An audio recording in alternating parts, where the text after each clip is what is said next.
안녕하세요. 유석정입니다. 오늘은 여러분과 함께 베드로후서 3장 8절에서 18절의 부문을 가지고 하나님의 말씀 묵상해 보겠습니다. 베드로후서는 하나님의 말씀을 왜곡하여 말하고 가르치는 그 거짓 선지자들로부터 하나님의 백성들을 보호하고 지키고자 하는 그 베드로의 목회적 관심과 그 사랑이 잘 반영되고 드러난 성경이라고 할 수 있습니다. 당시 있었던 대표적인 거짓된 가르침은 바로 그리스도의 재림에 대한 오해였습니다. 그리스도께서 재림하지 않는다라는 가르침을 전한 것이죠.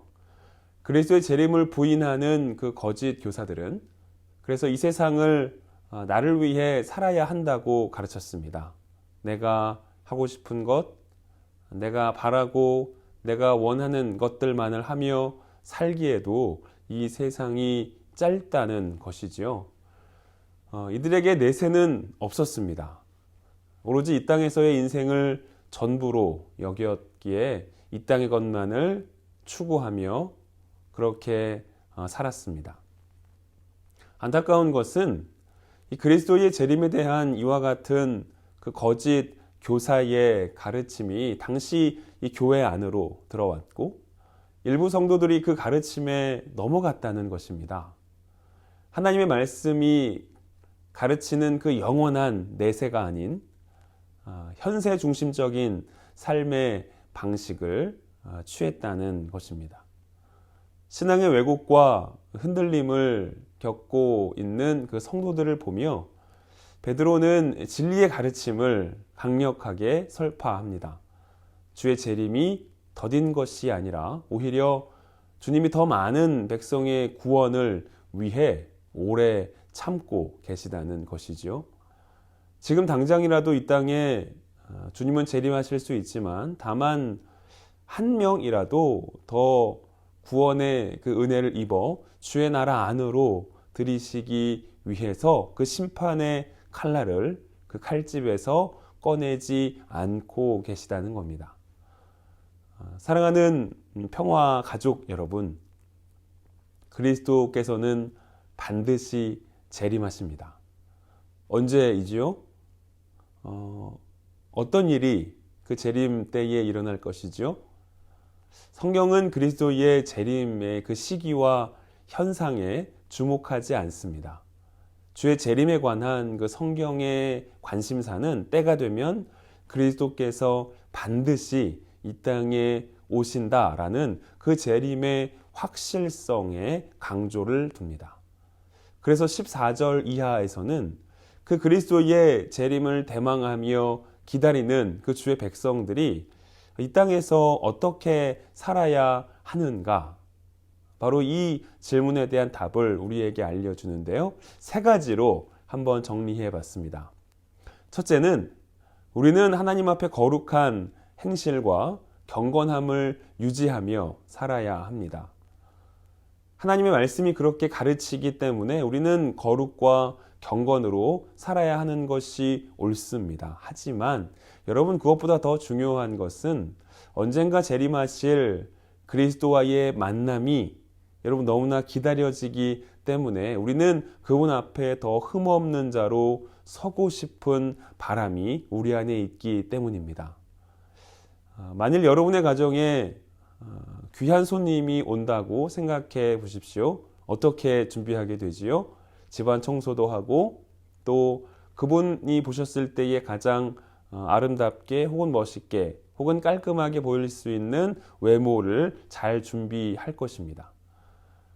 주의 재림을 기다리는 성도의 마음이 바로 그와 같다는 것이지요. 너무 귀한 분이시기 때문에 그분과의 만남이 너무 기다려져서 바로 나를 그분 앞에 세우기 위해 준비하는 삶, 그 인생이 바로 그리스도의 인생, 그리스도인의 인생이요, 특별히 재림을 기다리는 주의 백성의 삶의 모습이라는 것입니다.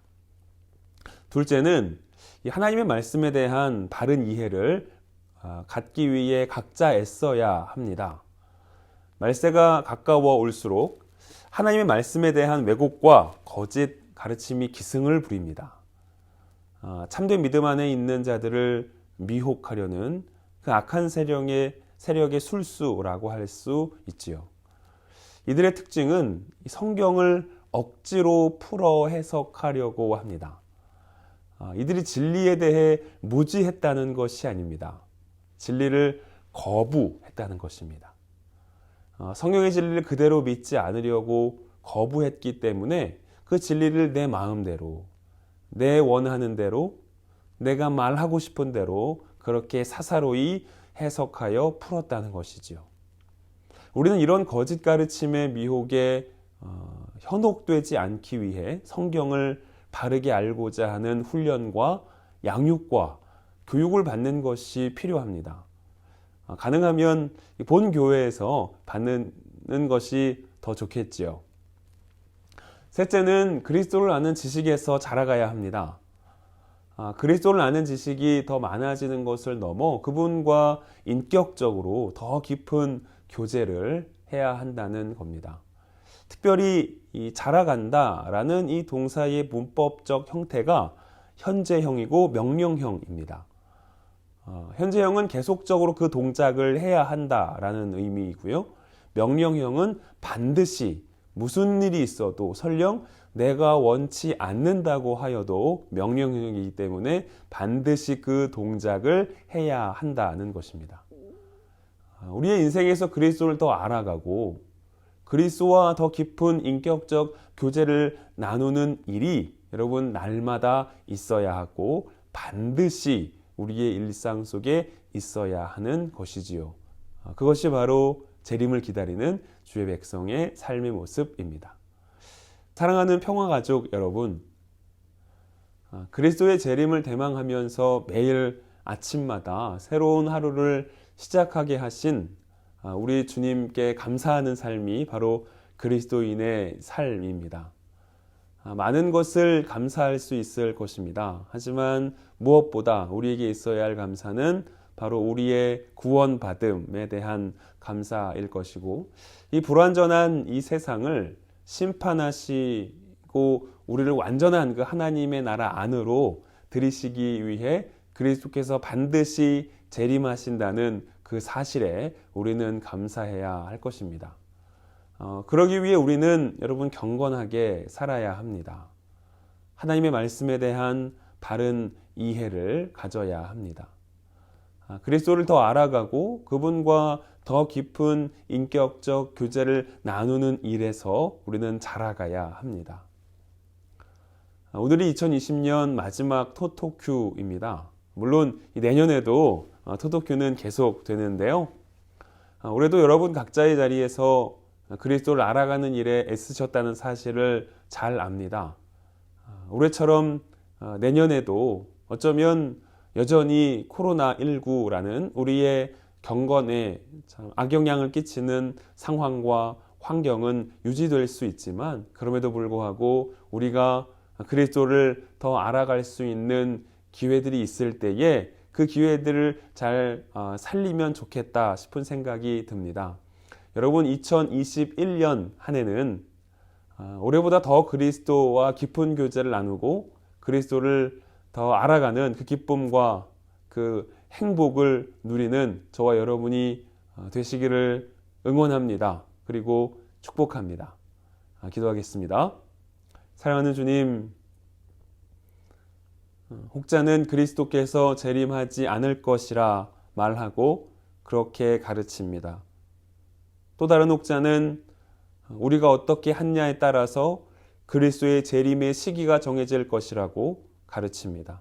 하지만 성경은 우리에게 말하는 것이 그리스도의 재림의 시기와 그 재림의 형식과 재림 때에 일어날 일에 관심을 두지 말고 반드시 그리스도께서 재림하신다라는 그 재림의 확실성에 주목해야 한다라고 가르친다는 이 사실을 우리가 기억하기를 원합니다. 그렇기에 주님, 그리스도께서 반드시 오실 것이기에 바라기는 주님, 우리가 더욱 우리의 삶의 행실을 경건과 거룩으로 채우게 하시고 또한 성경적 진리에 대한 바른 이해를 갖게 하시며 무엇보다 그리스도를 아는 지식에서 더 자라갈 수 있는 우리들 될 수 있도록 하나님 친히 은혜를 베풀어 주옵소서. 감사를 드리며 예수님의 이름으로 기도드립니다.